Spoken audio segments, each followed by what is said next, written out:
And welcome. Welcome, everyone. Thank you so much for joining our AOG Radio episode, Great Minds Think Alike, Supports Are for Everyone. And I'm so happy that you all get a chance to tune in and listen and maybe call in and ask some questions or join in and tell us your experiences about supports, because they really are for everyone. I'm going to start by having my guest tonight, James Humphries, introduce himself, tell us anything that he would like about his background, and then I'll do the same. And then we'll kick things off and start up the show. But welcome, James. Thanks so much for being here. Tell us about yourself. Hello, my name is James Humphries. I am just about in my final semester for a Bachelor's of Psychology with the University of Maryland Global Campus. I minored in gender and sexuality studies, and I am late diagnosed autistic. I am 41 now, and I got my diagnosis at 35. And yes, I am one of those people who discovered they were autistic by the TikTok algorithm showing me autistic videos and making me go, wait a minute, this is me. So then I went and got an official diagnosis because I wasn't very good at trusting my self-diagnosis. I didn't have that sense of security. I needed that official diagnosis to kind of accept what I thought. And so that is my journey. And thank you for having me. Whoa, thank you, James. Thank you so much for being here. And I'm so pleased to be able to get a chance to chat with you, because you do have kind of a unique relationship with supports. I think we all do, of course, but it's so funny how supports are today and the way that we interact with them. And when they happen, whether or not they're adequate or not is kind of up to the roll of the dice. But again, that's kind of why we're here today and what we're talking about. So again, thank you for your intro, James. My name is James Orman, and I am founder and executive director of Autism on the Go. And I identify as autistic. I identify as a late in life autistic, diagnosed autistic. At the age of 36 is when I finally got my diagnosis. So for decades, I was both unidentified and went without specialized supports. In my later years, I realized how much those supports really could have meant for my own journey and, me being able to do what I really wanted to do in life. And it was only until I got my diagnosis that I realized how important that could have been. But also the ways in which I still got supports through my privilege, even though we don't really identify that as the same thing. But hereditary privilege is privilege. Monetary privilege is privilege, and even something as ordinary as speaking privilege is privilege. And so, I guess long story short, there, my journey with supports has been one of realizing the supports I never had, but also the supports that I always did have, and have to really make sure that I'm conscious of and careful of using in the way that works, not just for me but for everyone else around me. So, with all that being said, I think, James, I want to ask you the first question, because I think trying to figure out what supports are is really the basis of figuring out whether or not we need them. So why don't you tell me, James, what do supports mean for you, and how do you feel that they help you in particular? I think supports are uniquely designed accommodations to supplement a person's individual limitations, to make access to things like education, career, public spaces accessible to everyone. Not everyone shares the same privileges in every avenue of life, and accommodations and supports are meant to level the playing field for people with certain limitations. And in nature, we talk about how important biodiversity is for the health of an ecosystem. And I think making accommodations and increasing access to the larger community increases our social biodiversity and creates a healthier cultural ecosystem, because diverse perspectives just increase our empathy, our awareness, and also perspectives that assist with problem solving. Because people who come from different places and who have different limitations are going to see things differently.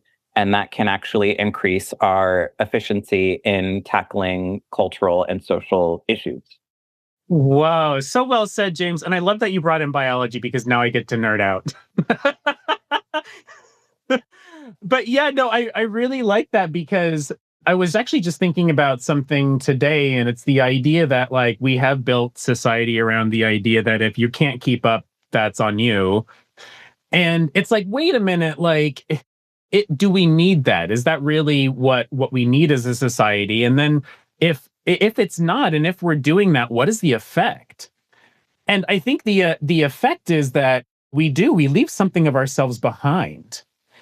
And that's really I think the biology maybe that you're getting at. And tell me if you think I'm kind of off base here or taking this in a different direction. But like if we have certain things that are part of us, I mean, humans are flawed creatures, believe it or not. So if we decide that our flawed parts aren't worth picking up or taking with us and we try and cut them out of ourselves, how do we function, or how do we work as a system, as a human system, if we're not including every part of ourselves? And do you feel like that's kind of where you were headed with the idea that supports are for all and the basics of biology, that if we don't have our necessary structure, we really can't exceed, we can't excel, we can't do all the big grand stuff that we do as people? Is that kind of where you're headed with that?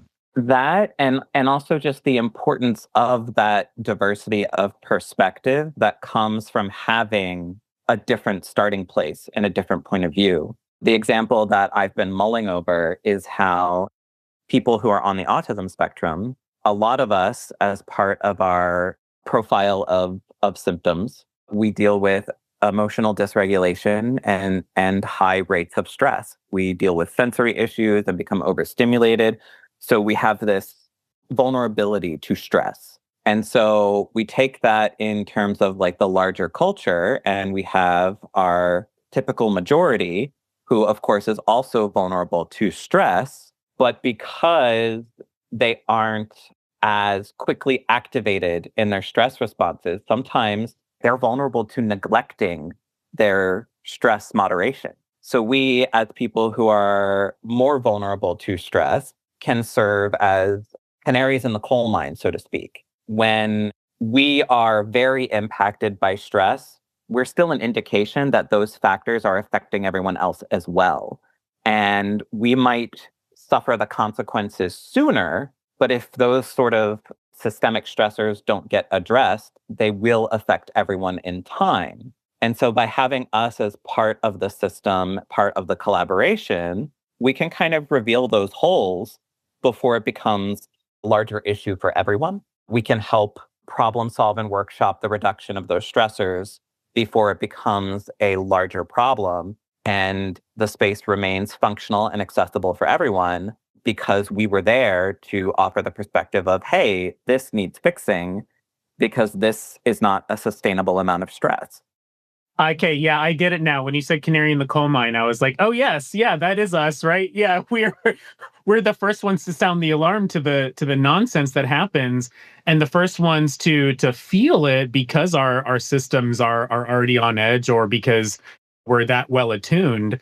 And I think that is where we're seeing the results of that. And you tell me if you think this is correct, James, but I was in the workforce for a very, very long time, for decades. And it was never a sensitive place, but it has gotten worse, in my opinion. And all of the things that we were complaining about, the lack of accommodations, the extraction that employers do for employees, the lack of work-life balance, were things that we've been talking about for a very long time. But now neurotypical people are like, wait a minute, this is unsustainable. And it's like, what have we been saying, you all? Like, Absolutely. yeah. This is something that the autistic community and as well as other neurodivergent people have been talking about for decades. And had we been listened to, the issues would not have escalated to the point that it's impacting everyone. I was just discussing the other day when I worked for a certain company as a certified pharmacy technician. the level of control over my self-care, because I was only allowed a certain number of bathroom breaks, I had to restrict my water intake. Because I was only allowed one break at a specified time, I could not tend to my nutrition in a way that served my optimum health, and that led to serious health consequences. Developing that habit of restricting water eventually led to me developing kidney stones that caused me to lose my left kidney. And so we really need to make space for people's needs, not just people with limitations, but people. I think one of the things that there's a lot of dialogue about whether or not we should be separating different sections of the autism spectrum based on whether they're higher support or lower support needs. And I think one of the problems with this system of categorizing people is that we stop problem solving for the individual in front of us. We say, well, you meet this criteria, so you're in this category, and this is the kind of supports you get. And then that person doesn't get the supports they need because they are in a category of supports. And autism is on a spectrum of symptoms and severity of symptoms. And so even if two people share a certain level of communication skills, that doesn't equate to them needing the same kinds of support to accommodate their limitation. And because we're so busy categorizing, we aren't addressing what the needs are of the person in front of us. And I think that is a huge problem in our efforts to label and categorize everything. So thank you for saying that, James, because I feel like that is one of the biggest hurdles or the biggest mental roadblocks in humanity is the idea that if someone doesn't fit a category, then they don't fit. It's like, wait a minute, I'm a person, not a category. And I love my labels. I love being autistic. I love being queer, but am I a low support needs person? Well, okay, I mean, maybe sometimes, but also sometimes I need a lot of support. So like, am I really a low support needs person? And I think you're right. Like when we try and categorize, not only do we try and put people in boxes and say, well, this is what you get, but then also we end up standardizing too. And I think maybe that's what you're saying about, the supports is like, okay, you're a high support needs person. So these are all the supports that you should get and or need and no more. And if you can't make it work, then that's on you. And it's like, I'm sorry, I'm a person. I'm not a category of supports. So how can you help me as a person, right? Exactly. One of the situation that sort of made me contemplate this particular aspect of the topic is I used to get involved in TikTok live debates. One of my modes of advocacy is visibility and being visible with my experience and perspective so that people can have insights of variability. And so I would participate in these debates on various topics from gender to autism.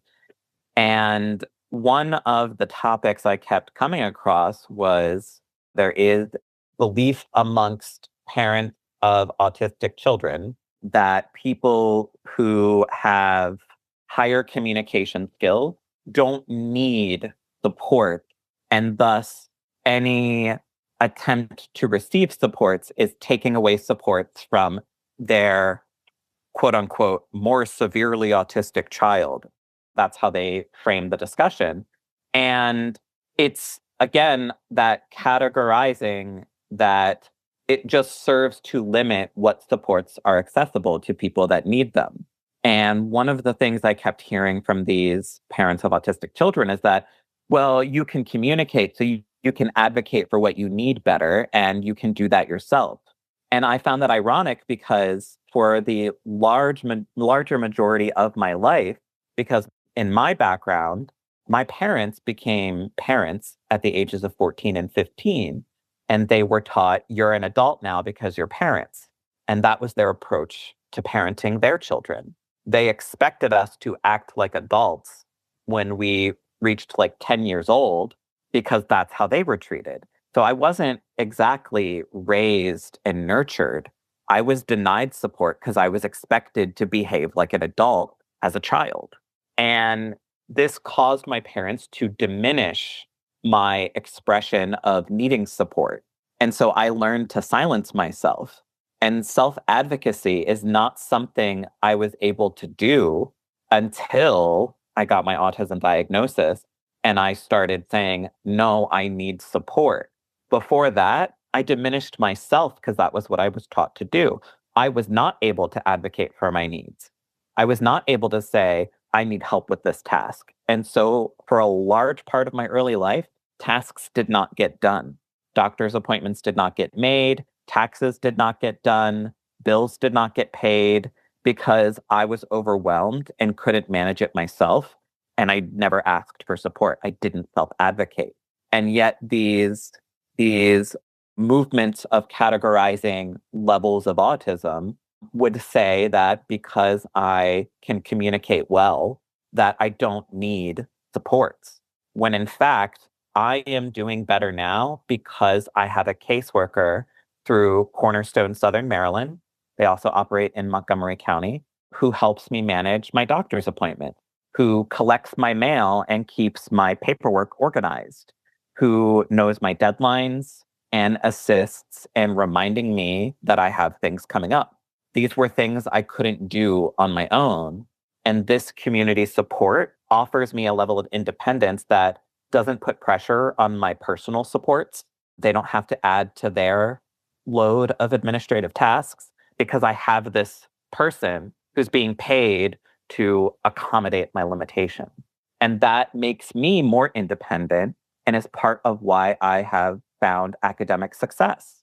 Because someone is helping me with these things, the amount of stress I have about those things is reduced enough that I have the focus to tackle schoolwork and study. Yes, yes. Yeah, no, this is the essence of the show, really. The idea that there is a big intersection between rationing supports, or saying supports are just for some, supports are just for the most needy, and ableism. Like, there's a very strong intersection there.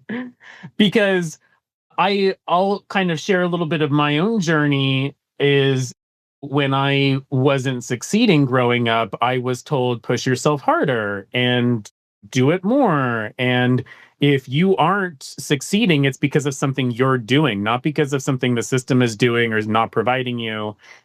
And I passed that along. That didn't just stay with me. That got passed along to other people. When other people encountered me and weren't able to achieve to the level that I was, they got told exactly who they were as a result. And that's what happens, I think, when we say the supports that we provide are only for those who we deem most in need, because it does two things. It says, number one, those who are not deemed most in need don't get any supports, but are also seen as the model. So if you are someone who gets supports, you just will never be able to achieve as much as someone who doesn't, and you're already put at a disadvantage as a result. It's the basis for ableism, even though it is supposed to be something that people say, well, we're protecting these most vulnerable, we're segregating or segmenting them out because they deserve special attention. But what happens is this special attention doesn't just take away from the people who are deemed to be less in need of support. Like you said, James, it also takes away their own voice. Because as much as the parents stand up and say, well, my child can't speak like you, therefore I need to speak for them, the entire idea that you're speaking for your child is the problem in the first place. Like, that's not real advocacy. That's not self-advocacy. Your child needs to be able to grow up with their own voice, even if it's not vocal. And that is something that drives me nuts about trying to segment the community by terms and by way of support needs, or as they say, function, in a way that I really don't like, higher and lower function, is the idea that communication looks one way. And if you don't communicate in that way, you're presumed not to be able to do it. So therefore you're banned from it. It's like, what? And that is how we treat the people who are most supported, is by not supporting them at all. So that's the paradox. That's the ableism.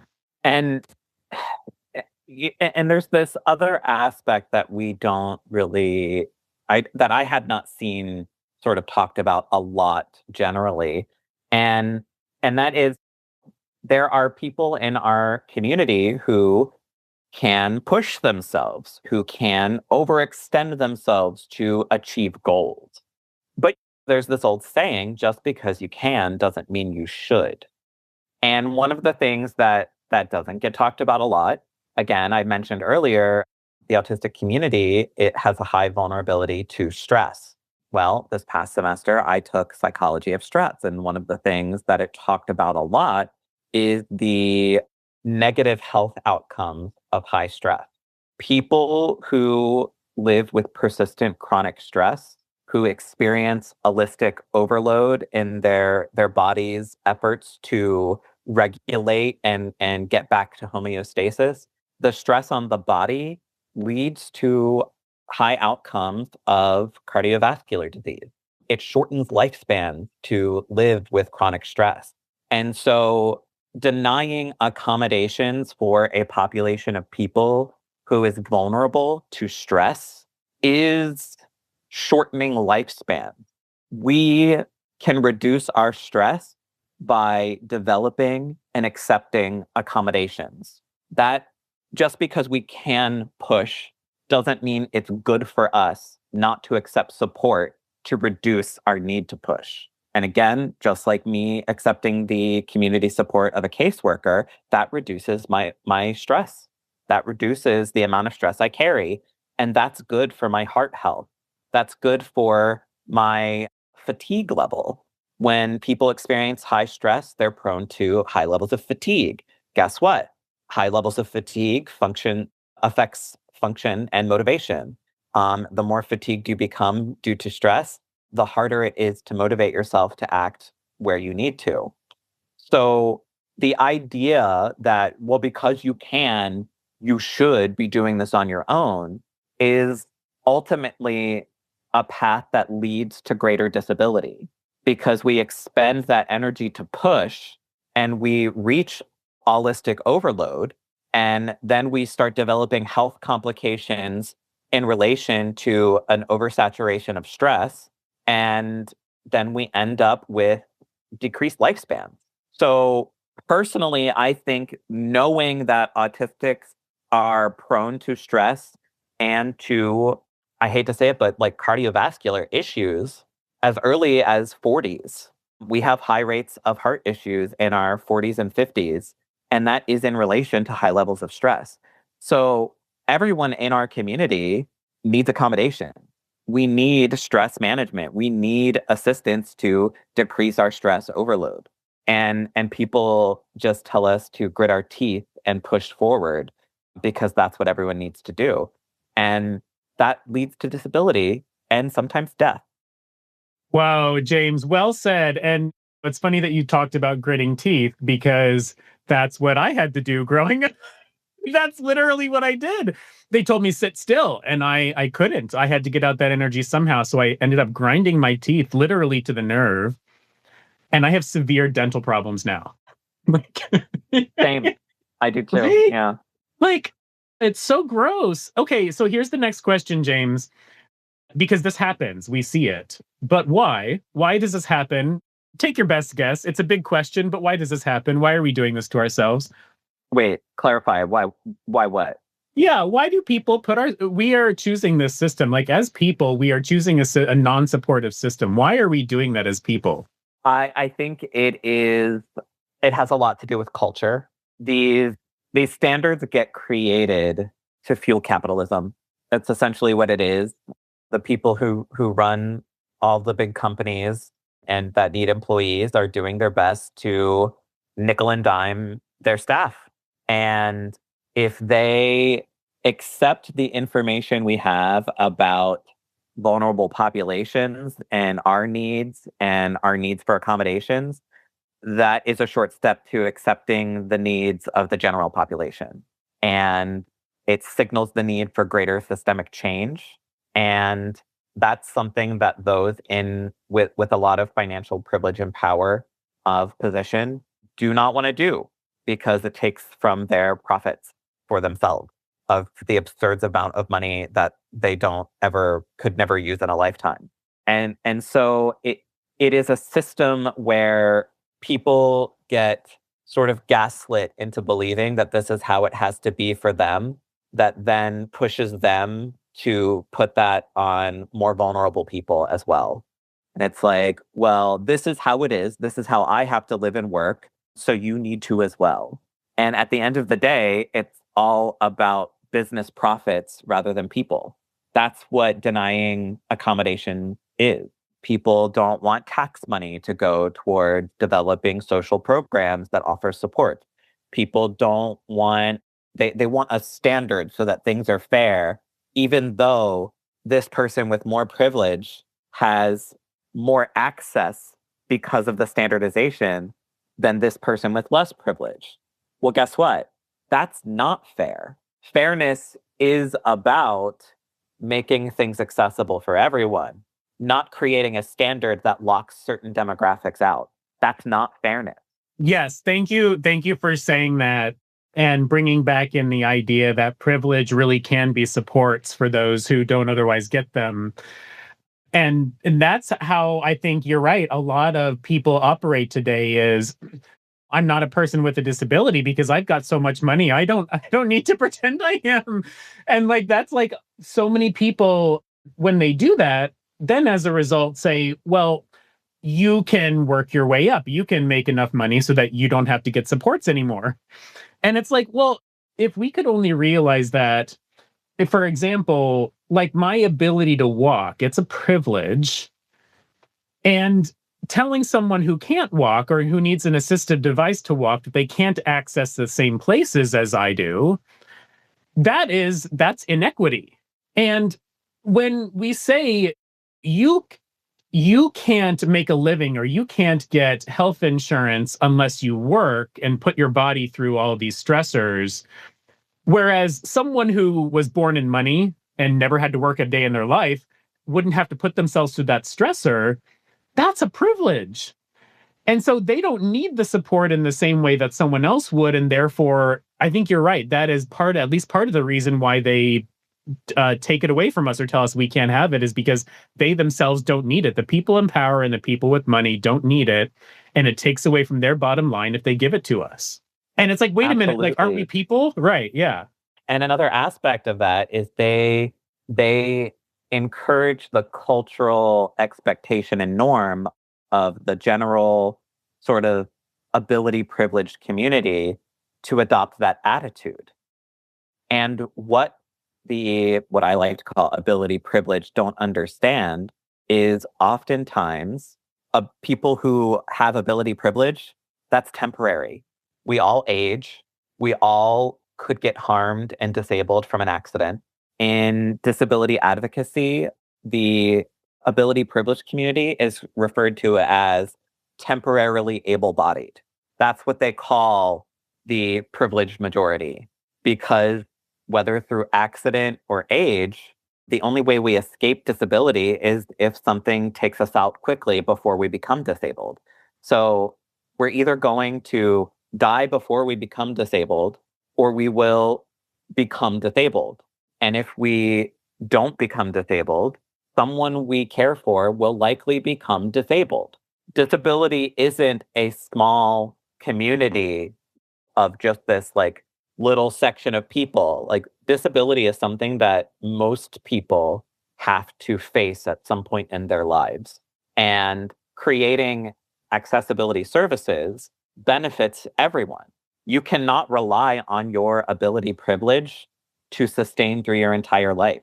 It is better if our system, if our culture is designed to protect us when we become disabled, because it is more likely than not we will become disabled, and only the most extreme financially privileged people have the money to pay for care when that happens.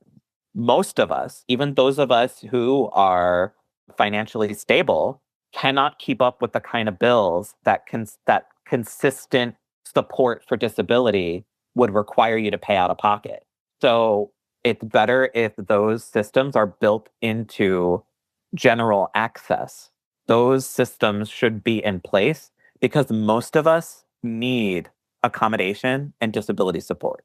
Whoa, yeah, so well said. And I something triggered me, and I want to ask you this question, James, when you were talking about mortality and temporary ability, which I think is exactly correct. I like to say in one of the presentations I give, I was not born, I did not come out of the womb knowing how to feed and clothe myself. So there was at least one point in time in my life where I needed all the supports. So and I like to say as well, theoretically, best case scenario, we will every single one of us need supports again before we go. Otherwise, like you said, the alternative is to go very, very quickly and suddenly in a way that, like, maybe we would prefer not to, right? Like, so here's the question for you, because I had a boss that said one time he identified as a person with a disability, and he said the reason why people didn't like people with disabilities is because they reminded people without disabilities of their mortality.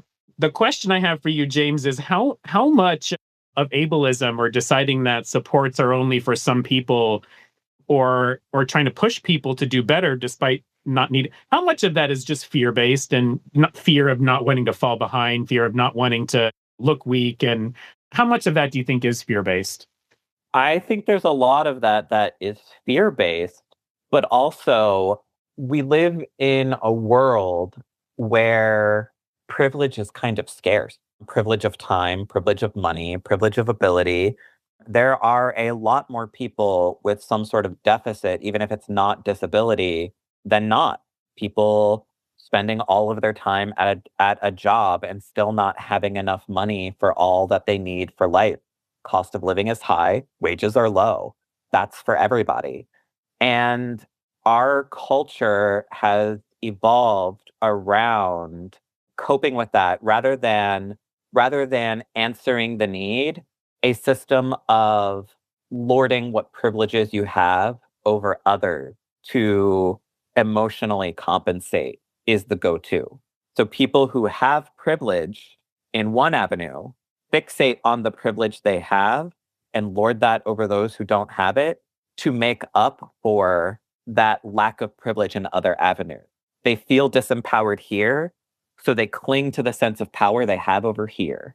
And that is a very common thing that you see in all walks of social justice, of a demographic that is vulnerable in one aspect, sort of becoming the monster to another demographic that they have more privilege over. You see it in all kinds of systems of social justice. The one that comes to mind is when women were fighting for the right to vote, white women told women of color to wait their turn. Instead of advocating for all, they leveraged their privilege of race, of being the racial majority, to advocate for themselves. And that this self-prioritization of the power one has just keeps repeating. And so we have to evolve to the point where we are first considering those with the least privilege and working from there, not working from what power I have, but what is needed where. When the least of us are thriving, that's when a society is successful. And as like I haven't seen evidence of that. I know what you mean. I haven't either, but one of these days, I keep hoping. Uh, but no, I think you're right. The idea that, like, we're so afraid that we cling to what little we have and then shun others who don't. I think if we had a more compassionate society, if we had a society that supported the parts of us that needed support, maybe we wouldn't have to lord our privilege over others in a way that invalidates them and takes away their resources in order to make ourselves better. And I think now is a good time for anyone who wants to jump in, any radio listeners who want to be a radio caller. And again, on this topic of supports are for everyone, feel free to raise your hand, jump in line, and I'll call on you. And you can talk about anything you want. You can ask a question of our guest, James, of myself, or just talk about something that you think is on your mind regarding supports are for all. But as I wait for that, I want to give kind of one story here that triggers this, what you just said, James. And this happened to me back when I got my diagnosis and I disclosed to my employer. My employer identified as a female woman of color and had a big anti-racism initiative in the department, which I thought was great. But when I brought my disability to her, it felt like it was a threat to her and to the supports that she was trying to provide to others in her department. And I felt like that I was like on the outside of the outside. And if it felt like exactly as you said, James, if we only embraced others regardless of how they identified, maybe we could just be stronger that way.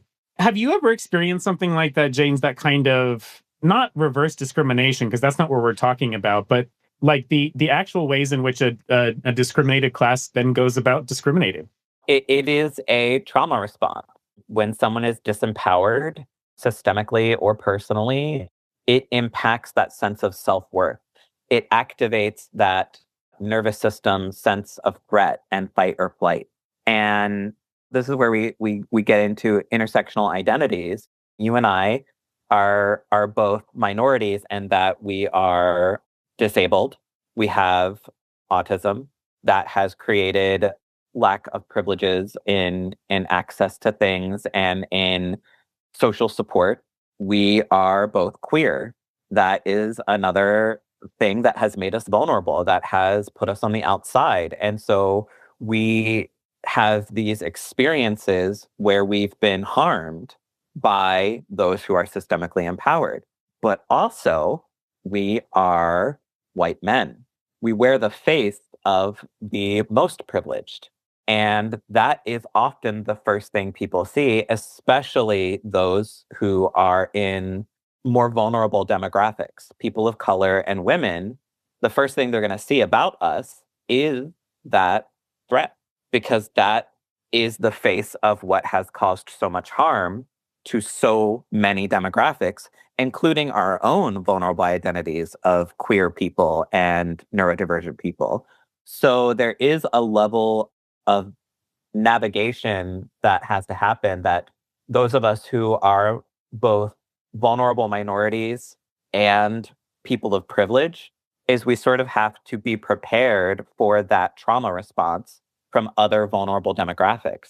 There's going to be that sort of sense of this person is a threat, and that can impact how they navigate the revelation of our queerness or our disability, because that initial impulse, this is a white man and he is a threat, is reasonably there. There is a lot of reason for that to trigger the nervous system.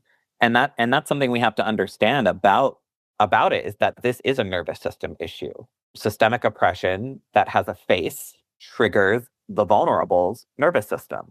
When our minds identify a threat, our whole nervous system will acknowledge and respond to that threat. And so I've had to navigate that by sort of expecting that sort of triggered response that leads to people. And it triggers my own trauma, because sometimes that makes people dismiss me. And I'm in a position where, because I have that white male privilege in my packaging, I have to give that grace and space and sort of expect and accept that sometimes I represent threat, and I have to be patient and accommodate that, because that person's nervous system is being activated for a real, reasonable thing that's affecting their nervous system, their body, their hormonal balance. And if I hold space for that, and I have patience for that, and I give that grace, that creates the environment for the nervous system to come back to regulation. And it gives that person a chance to see me as the individual I am, with my intersectional identity, with what I've learned and deconstructed. But because of my high privilege of white maleness, I have to start with that effort of giving grace, because that's just where we are.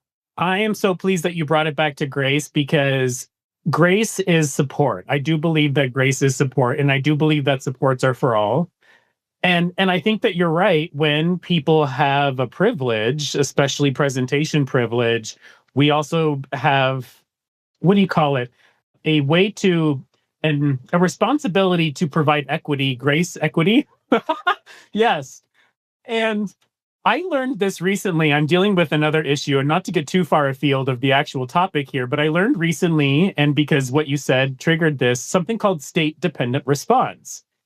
And like, it took me so long to really kind of grasp this concept. And the way that I had thought about it before was people present as different people from time to time, and they'll have different thoughts, different feelings, but it's also very state dependent. So like, as you said, James, if you're someone in constant crisis because you're an underrepresented minority, or someone who's constantly systemically discriminated against, you're in a crisis state.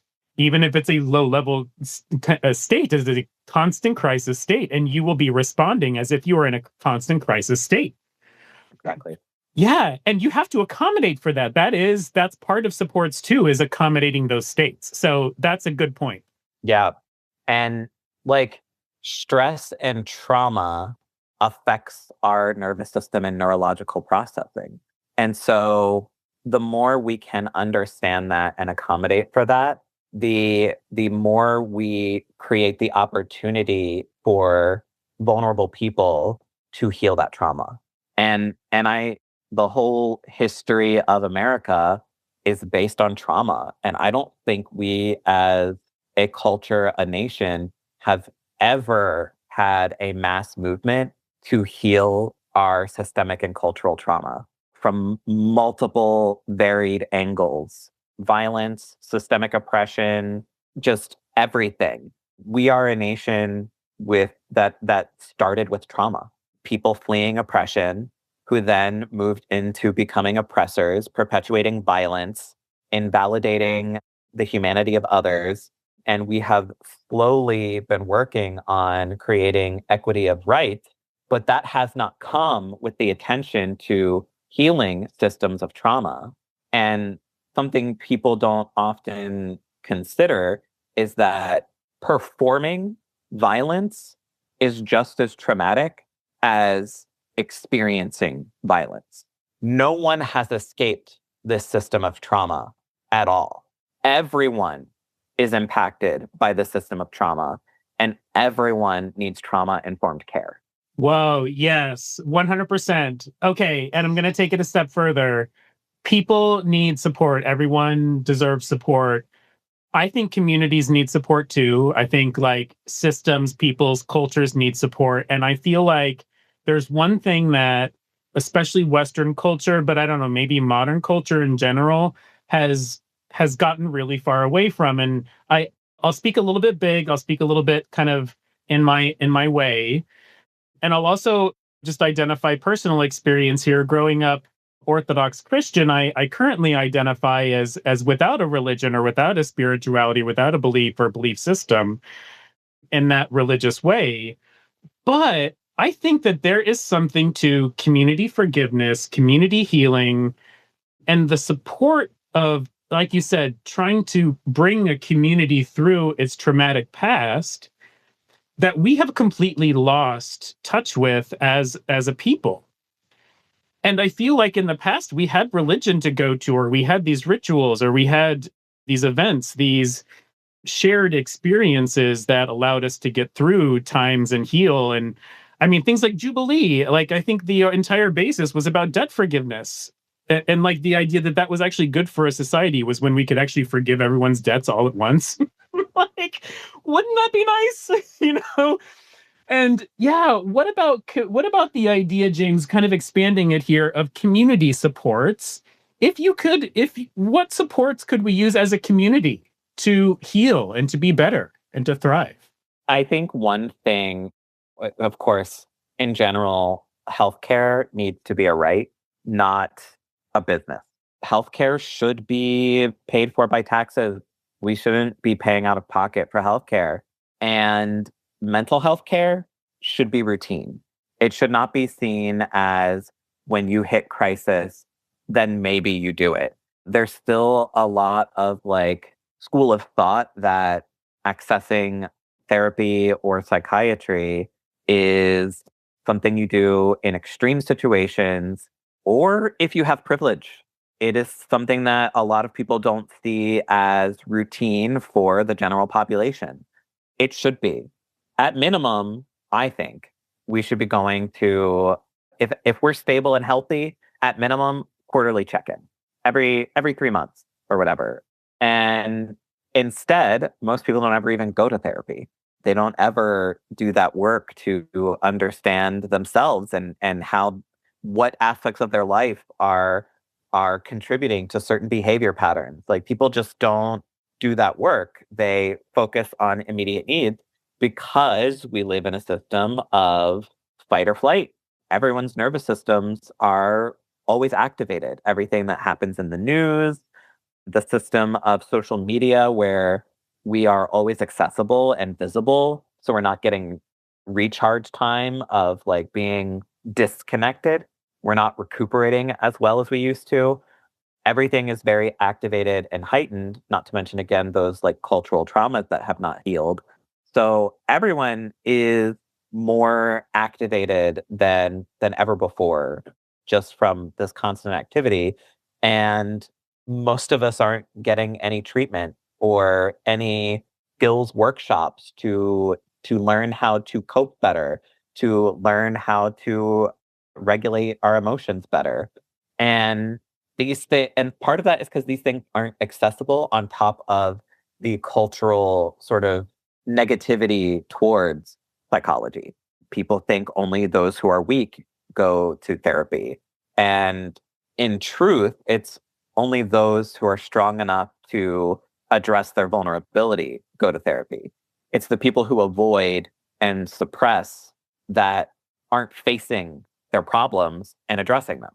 It's the people who go to therapy and deconstruct themselves that are doing this really difficult, scary thing. And that takes bravery and fortitude. Wow. Yes. And at quarterly check-ins, I love that. Like dental cleanings, right? Like imagine if you never got a dental cleaning and you only went in when you needed to get something pulled. Ouch. Exactly. And that's how we treat mental health care. We don't consider it standard health care, and it should be. Yeah. Whoa. So true. So true. All right. Well, last call outs for call ins. Anyone who would like to jump in, please feel free to do so. This has been a really amazing discussion. But James, let's kind of think big.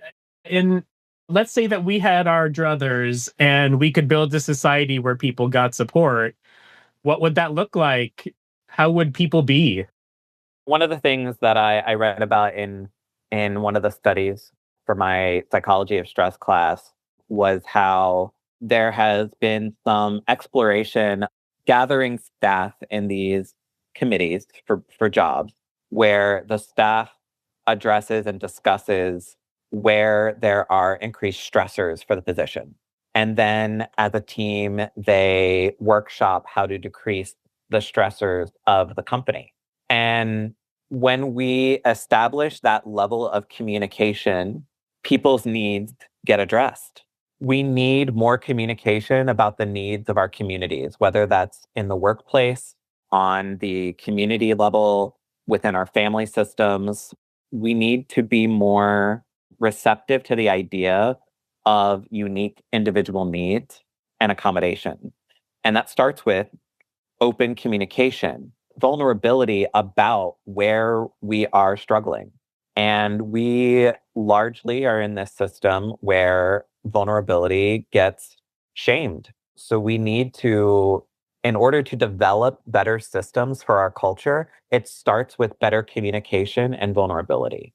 We have to be more connected and more receptive what we each experience and how we're limited and what our perspectives are. We have to have our ears open and our compassion on. We cannot problem solve if we're too busy denying each other's experiences. Wow. Yes. Yeah. Ears open, compassion on. I love that. And I love we should all take that as our lesson for today. And that goes not just for each other and for our community, but for also ourselves. And I hope that you all join in next time for our next AOG radio episode, whenever that happens. One of the things that we're doing is we're not scheduling these things anymore. We're just doing these on our own time. So that's part of supports, is doing it when it works for us. So thank you all for tuning in. Thank you all for listening in. We'll clip this together and we'll put this out. And we hope that you all can listen in next time. But thank you all for listening in, and I hope to hear you next time. Thanks, everyone.